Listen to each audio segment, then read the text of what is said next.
Hello साथियों, नमस्कार साथियों। रोजगार आईटीआई अवधेश में आपका स्वागत है। साथियों, आज की क्लास में हम बात करने वाले हैं एम्प्लॉयबिलिटी स्किल का। अगर आपका आईटीआई में बैक लगा हो या आप आईटीआई फर्स्ट ईयर के स्टूडेंट हो तो आपके लिए यह क्लास बहुत ही इम्पॉर्टेंट है। मैं आपको बता दूं, यहाँ पर मैं आपके प्रीवियस ईयर में जो पेपर पूछे गए हैं उन्हीं प्रश्नों को मैं करा रहा हूँ। मैंने आपको पहले भी बताया था साथियों कि जो छात्र ऐसे हैं, अगर आप 10 से 15 सेट प्रीवियस ईयर के पेपर को देख के चले जाएंगे तो आपके परीक्षा में जो है रिजल्ट बहुत ही अच्छा होगा। क्योंकि एनसीवीटी की बात करें मेरे भाई, तो बार बार प्रश्नों को रिपीट किया जाता है। ठीक है, तो आइए साथियों क्लास को स्टार्ट करते हैं। और क्लास को स्टार्ट करने से पहले आपसे एक छोटा सा निवेदन रहेगा मेरे भाई कि अगर अभी तक आपने वीडियो को लाइक न किया हो तो वीडियो को लाइक कर लेना और अपने मित्र के साथ भी क्लास को साझा कर देना, ताकि उनको भी यह क्लास की इन्फॉर्मेशन मिल सके और यहाँ से जुड़ के अपनी पढ़ाई कर सके। तो आइए क्लास को आगे बढ़ते हैं। तो यहाँ पर देखिए, पहला प्रश्न जो आपसे कह रखा है मेरे भाई, उसके बारे में बात करते हैं। देखिए, पहला प्रश्न आपका क्या कह रखा है? कह रखा है कि वह शब्द जो अचानक और मजबूत भावना व्यक्त करता है उसे कहा जाता है। अगर हम बात करें तो यहाँ पर देखिए, तो जो विस्मय बोधक चिन्ह होता है ना, यही क्या करता है, अचानक और मजबूत भावना व्यक्त करने का जो है साधन है। तो आपका आंसर तो यहाँ पर डी बन जाएगा। ठीक है, यहाँ पर आप देख सकते हैं एपोस ट्रॉफी, संयोजक के रूप, विराम चिन्ह। ठीक है, 3 ऑप्शन है, लेकिन जो आपका आंसर होगा वह डी बनेगा। ठीक, अगले प्रश्न पे हम बात करते हैं। तो देखिए, अगला प्रश्न आपकी परीक्षा में, ये जो मैं आपको करा रहा हूं मेरे भाई पेपर, यह 2023 में पूछा गया पेपर है। अभी मैं आपको दिखा भी देता हूं, ठीक है, कि किस सेट में यह पेपर पूछा गया है। यहाँ पर देखिए, एक प्रोग्राम जो अन्य प्रोग्राम को संशोधित करके उन्हें संक्रमित करता है उसे कहा जाता है। उसे क्या कहा जाता है? जैसे कि मैंने आपको पहले भी बताया है साथियों कि जो आपका मोबाइल होता है या लैपटॉप होता है, ठीक है, इसमें जो है कुल मिलाकर सॉफ्टवेयर होते हैं और इस सॉफ्टवेयर में जो है कुछ वायरस की जो है समस्या होती है ना। तो यहाँ पर देखिए क्या पूछ रहा है, एक प्रोग्राम जो अन्य प्रोग्राम को संशोधित करके उन्हें संक्रमित करता है उसे क्या कहा जाता है? वेब पेज कहा जाता है ना, एंटीवायरस कहा जाता है या वायरस कहा जाता है। तो इसे हम क्या कहते हैं? वायरस कहते हैं। तो आंसर आपका सी बनेगा। अगले प्रश्न पे बात करते हैं। तो देखिए, अगला प्रश्न आपका क्या कर रखा है, मैं आपको ये भी बता दूं साथियों कि जो आपकी परीक्षा में पेपर पूछता है एम्प्लॉयबिलिटी स्किल में, बहुत ही आसान होता है। बशर्ते ये है कि आप जो है सही ढंग से अगर इस प्रश्न को पढ़ेंगे मेरे भाई, तो इस प्रश्न का उत्तर जो है हमारे हिसाब से तो कोई भी स्टूडेंट जो है मिस करके नहीं आएगा। लेकिन साथियों आपको ये भी बता दूं कि बहुत सारे स्टूडेंट एम्प्लॉयबिलिटी स्किल में बैक लगा है ना। तो थोड़ा सा आप लोग जो है 1 से 2 बार जरूर अगर आप क्लास देख के चले जाएंगे मेरे भाई, तो आपको मैं बता दूं कि एक भी प्रश्न आप मिस नहीं करके आएंगे, है ना। तो यहाँ पर देखिए, अगला प्रश्न आपका क्या कर रखा है, इंटरव्यू एटिकेट में डीओएस क्या है? ये जो आप देख रहे हैं डीओएस का क्या मतलब है, यहाँ पर जो है आपसे पूछ रखा है। तो यहाँ पर अगर हम बात करें, बहुत ज़्यादा इशारे करना, ठीक है। आगे कह रखा है कि यहाँ पर जो आप लोग देखते होंगे कभी कभी, यहाँ पर जैसे कि अगर आगे अगर हम देखते हैं, तीसरा ऑप्शन देखिए, नौकरी पाने के लिए क्षमताओं के बारे में झूठ बोलना। अगला ऑप्शन आपका कर रखा है ज्यादा कैजुअल कपड़े पहनना। अब यहाँ पर देखिए जो बातें की गई है इसमें, अगर हम आंसर की बात करें तो यहाँ पर जो है कॉन्फिडेंट रहना, ठीक है। तो आंसर आपका क्या? बी बन जाएगा। अगले प्रश्न पे बात कर लेते हैं। तो देखिए, अगला प्रश्न आपका क्या कर रखा है, अगला प्रश्न कर रखा है कि सफलता प्राप्त करने के लिए कौन सा आवश्यक लक्षण नहीं है? सफलता प्राप्त करने के लिए कौन सा आवश्यक लक्षण नहीं है? पहला कर रखा है इंटीग्रिटी, आत्मविश्वास, अनएथिकल वर्क, अनएथिकल वर्क, ठीक है। तो यहाँ पर आंसर आपका सी बन जाएगा। अगले प्रश्न पे हम बात करते हैं। तो देखिए, अगला प्रश्न आपका क्या कर रखा है कि कौन सा ऑनलाइन भुगतान ऐप नहीं है? आप लोगों को भी पता है ना, कि जैसे आप लोग ऑनलाइन पैसा वगैरह कहीं ना कहीं ट्रांसफर करते होंगे, तो आप देखते होंगे यहाँ पर जो है जो बातें की गई हैं, कौन सा ऐप नहीं है ना। यहाँ पर ये गूगल होना चाहिए, गूगल पे होना चाहिए, यहाँ पर गलत लिखा गया है। पेटीएम है ना, फोन पे, इंडिया पे नहीं है, ठीक है। तो आंसर आपका क्या? डी बनेगा। ठीक, गूगल पे है, यहाँ पर जो है गलत टाइपिंग किया गया है। ठीक, तो आंसर आपका यहाँ पर डी हो जाएगा। अगला प्रश्न हम देखते हैं। तो अगला प्रश्न देखिए आपका क्या कर रखा है, ग्राहक के सुझाव समस्याओं को जानने के बाद क्या कार्यवाही की जानी चाहिए। अगर हम कहीं पर कोई सामान बेच रहे हैं या कहीं से कुछ ले रहे हैं, है ना, तो अगर हमको सुझाव जानना हो तो जैसे मान के चलिए आप ग्राहक से कोई सुझाव लेते हैं तो समस्याओं को उनके जानने के बाद हमें क्या कार्यवाही करनी चाहिए। ठीक है, तो यहाँ पर अगर हम बात करें मेरे भाई, तो अगर हम बात करते हैं तो देखिए जैसे कि यहाँ पर देखिए पूछे अधिनियम वर्गीकृत करें या पूछो और फॉलो अप करें या पूछो या हल करो। यहाँ पर जो है सबसे पहले तो हम उनसे पूछेंगे, उसके बाद वर्गीकृत करेंगे, फिर अधिनियम लाएंगे और अनुवर्ती कार्यवाही करेंगे। तो आंसर आपका यहाँ पर डी बन जाएगा। ठीक, अगले प्रश्न पे हम बात कर लेते हैं। तो अगला प्रश्न देखिए आपका क्या कर रखा है, पीसी से टेलीफोन लाइन को जोड़ने के लिए किस युक्ति का उपयोग किया जाता है। किस युक्ति का उपयोग किया जाता है, तो यहाँ पर जो है मॉडेम का उपयोग किया जाता है। आंसर आपका डी बनेगा। अगले प्रश्न पे हम बात करते हैं। तो अगला प्रश्न देखिए आपका क्या कर रखा है, कह रखा है कि निम्न स्तर की भाषा को भी कहा जाता है। निम्न स्तर की भाषा को भी कहा जाता है, तो यहाँ पर अगर हम बात करें तो क्या कहा जाता है, मशीनी भाषा कहा जाता है। तो आंसर आपका ए बनेगा। अगले प्रश्न पे बात करते हैं। तो देखिए अगला प्रश्न आपका क्या कर रखा है, कह रखा है कि निर्णय लेते समय इनमें से किस पर विचार किया जाना चाहिए।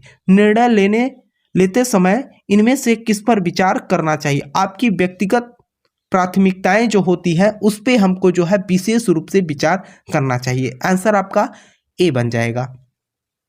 देखिए अगला प्रश्न आपका क्या कर रखा है, कह रखा है कि किस ओरिएंटेशन में टेक्स्ट या पाठ जो होता है या लंबाई वार प्रिंट या मुद्रित होता है। जो कहने का अभिविन्यास पाठ मुद्रित है ना, तो यहाँ पर जो है जो प्रोटेट होता है ना, प्रोटेट के लिए यहाँ पर लागू होगा। तो आंसर आपका डी बनेगा। अगले प्रश्न में हम बात करते हैं। तो देखिए अगला प्रश्न आपका क्या कर रखा है कि कौन सा विस्मय बोधक वाक्य है। अब विस्मय बोधक की बात किया है तो विस्मय बोधक का चिन्ह यही होता है। तो आप देख लीजिए जो ऑप्शन में हो वही आपका आंसर हो जाएगा। आंसर आपका बी बनेगा। ठीक, अगला प्रश्न आपका क्या कर रखा है, अगला प्रश्न कर रखा है कि एक रिज्यूम में होना चाहिए। एक रिज्यूम जो होता है उसमें क्या होता है, आप सभी को पता है, छोटा और सटीक इंफॉर्मेशन जो है हम रिज्यूम में दे देते हैं। ठीक है, तो आंसर आपका क्या होता है, ए हो जाएगा। अगले प्रश्न की बात कर लेते हैं। तो देखिए अगला प्रश्न आपका क्या कर रखा है, लिंग रूढ़िवादिता हो सकती है। तो यहाँ पर जो है ये रूढ़िवादिता हो सकती है, ये हमारे लिए लाभदायक है या हानिकारक है। यहाँ पर जो हानिकारक और दुखदायी होगा। ठीक है, तो आंसर आपका बी बनेगा। अगले प्रश्न पे बात करते हैं। तो देखिए अगला प्रश्न आपका क्या कर रखा है, वह शब्द जो किसी दूसरे शब्द के समान होता है लेकिन अर्थ में भिन्न होता है जिसे कहा जाता है, जिसे हम क्या कह सकते हैं, होमोफोन्स कह सकते हैं। तो आंसर आपका बी बनेगा। देखिए ये जो मैं पेपर आपको करा रहा हूँ मेरे भाई, यहाँ पर ज़्यादा मैं एक्सप्लेन नहीं कर रहा हूँ क्योंकि मैं यहाँ पर आपको पेपर जो है हल करा रहा हूँ कि पेपर जो है इस तरीके से आपकी परीक्षा में पूछा जा रहा है। ठीक है, तो यहाँ पर आप देख सकते हैं, अगर इस पेपर को आप रट के भी चले जाएंगे मेरे भाई, मैं आपको पहले भी बोल दिया हूँ कि 10 से 12 सेट अगर आप रट के भी चले जाएंगे तो यही प्रश्न जो है बार बार आपकी परीक्षा में रिपीट करता है ना। तो निम्नलिखित वाक्य में से किस विराम चिन्ह का उपयोग किया जाना चाहिए। निम्नलिखित वाक्य में से किस विराम चिन्ह का उपयोग किया जाना चाहिए। किस विराम चिन्ह का उपयोग किया जाना चाहिए, क्वेश्चन मार्क का प्रयोग किया जाना चाहिए। ठीक है, आंसर आपका बी बन जाएगा। अगले प्रश्न में हम बात करते हैं। तो अगला प्रश्न आपका कर रखा है कि कौन सा एक स्टोरेज डिवाइस नहीं है। स्टोरेज डिवाइस का मतलब क्या है कि जो आपकी बातों को स्टोर करे, या जैसे कि मान के चलिए मोबाइल होता है, फोटो ही खींचते हैं आप, तो उसमें क्या होता है, स्टोर होता है। तो यहाँ पर देखिए USB फ्लैश ड्राइव ये आपका स्टोरेज होता है, वीडियो टैप ये भी स्टोरेज का काम, मेमोरी कार्ड ये भी स्टोरेज का, लेकिन प्रिंटर जो होता है ये स्टोरेज नहीं करता है। आंसर आपका डी बनेगा। अगले प्रश्न में हम बात करते हैं। तो अगला प्रश्न देखिए मैंने आपको पहले भी बताया है साथियों कि आपकी जो परीक्षा होती है इसमें जो है 3 से 4 प्रश्न जो है आपके कंप्यूटर से रिलेटेड प्रश्न पूछते हैं एम्प्लॉयबिलिटी स्किल में, है ना। तो यहाँ पर MS वर्ड में किसी वर्ड फाइल को सेव करने के लिए किस शॉर्टकट का प्रयोग किया जाता है? कंट्रोल प्लस यस का आंसर आपका क्या बन जाएगा? बी बन जाएगा, कंट्रोल प्लस यस। अगले प्रश्न की बात कर लेते हैं। तो देखिए अगला प्रश्न का रखा है कि जब हम किसी नए शहर में जाते हैं तो इनमें से कौन सा खर्च होता है? क्या खर्च होता है? जैसे हम किसी भी शहर में जाएंगे तो सबसे पहले हम क्या करते हैं? अपने रहने के लिए जो है वहाँ पर व्यवस्था करते हैं। तो यहाँ पर अगर हम बात करें तो एक आवास का किराया ही देने के लिए हमको सबसे पहले खर्च करना पड़ता है। अगला प्रश्न आपका क्या है?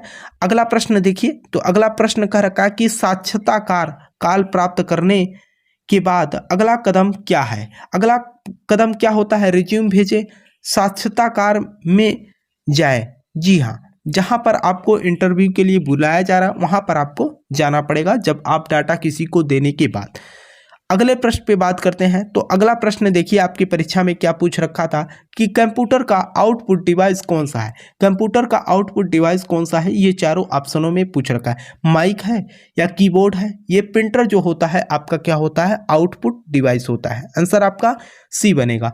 अगले प्रश्न में हम बात करते हैं। तो अगला प्रश्न आपका कह रखा है कि कौन सा सकारात्मक दृष्टिकोण का परिणाम नहीं है? सकारात्मक दृष्टिकोण का परिणाम नहीं है वो क्या है? उदासी। अगर आप उदास हैं तो ये जो है सकारात्मक या पॉजिटिव थिंकिंग नहीं है। आंसर आपका क्या बनेगा? सी बनेगा। अगले प्रश्न पे बात करते हैं। तो अगला प्रश्न आपकी परीक्षा में पूछ रखा था कि आपके रिज्यूम के मुख्य शीर्षकों को रेखांकित करने के लिए किस शॉर्टकट कुंजी का उपयोग किया जाता है? किस शॉर्टकट कुंजी का उपयोग किया जाता है? कंट्रोल प्लस यू का। क्या? कंट्रोल प्लस यू का। आंसर आपका डी बनेगा। अगले प्रश्न की बात करते हैं। तो अगला प्रश्न देखिए आपका क्या कर रखा कि सभी धर्मों या किसी भी धर्म के लोगों के साथ समान व्यवहार नहीं किया जाता। ये क्या है? सेलुलर देश या हम धर्म निरपेक्ष देश की बात कर रहे हैं। आंसर आपका ए बनेगा। अगले क्वेश्चन की बात करें तो अगला प्रश्न देखिए आपका क्या कर रखा है कि दिए गए वाक्य में से शब्द रोहन के बाद सही विराम चिन्ह चुने। सही विराम चिन्ह जो होगा मेरे भाई, रोहन के बाद आपको क्या करना होगा? यहाँ पर रोहन देख रहे हैं, यहाँ पर आपको अल्प विराम यानी कि कामा का जो है उपयोग करना होगा। आंसर आपका क्या बनेगा? ए बन जाएगा। अगले प्रश्न की अगर हम बात करें तो अगला प्रश्न आपका कह रखा है कि रिक्त स्थान में उचित सर्वनाम के साथ भरे। तो यहाँ पर सर्वनाम की बात किया गया है ना? तो यहाँ पर हो जाएगा she made this cake herself. ठीक है, हर सेल्फ। आंसर आपका सी बनेगा। ठीक है, तो ये साथियों रहा आपका पेपर और ये 10वां पेपर मैंने 10 नंबर का पेपर हमने आपको हल कराया। ठीक है, तो आपको साथियों मैंने पहले भी कहा था कि आपको हम प्रीवियस ईयर का पेपर आपको दिखा देंगे कि आपकी परीक्षा में जो है किस तरीके के प्रश्न पूछे जाते हैं। तो ये आपका 10वां नंबर का क्लास था। आप जो भी साथी पिछली क्लास ना देखे हो आप प्ले लिस्ट में जाकर जो है क्लास को देख सकते हैं। ठीक है, और मुझे आशा है साथियों कि आपको यह क्लास पसंद आई होगी। फिर भी अगर आपका कोई डाउट हो किसी प्रश्न को लेकर आप नीचे कमेंट बॉक्स में जरूर कमेंट कर देना। ठीक है, और आप लोगों से मैं कहना चाहूँगा कि आप अपने मित्र के साथ भी क्लास को शेयर कर देना ताकि वे भी क्लास से जुड़कर अपनी पढ़ाई कर सके। तब तक के लिए आपसे मिलते हैं नेक्स्ट क्लास में। तब तक के लिए जय हिंद, जय भारत।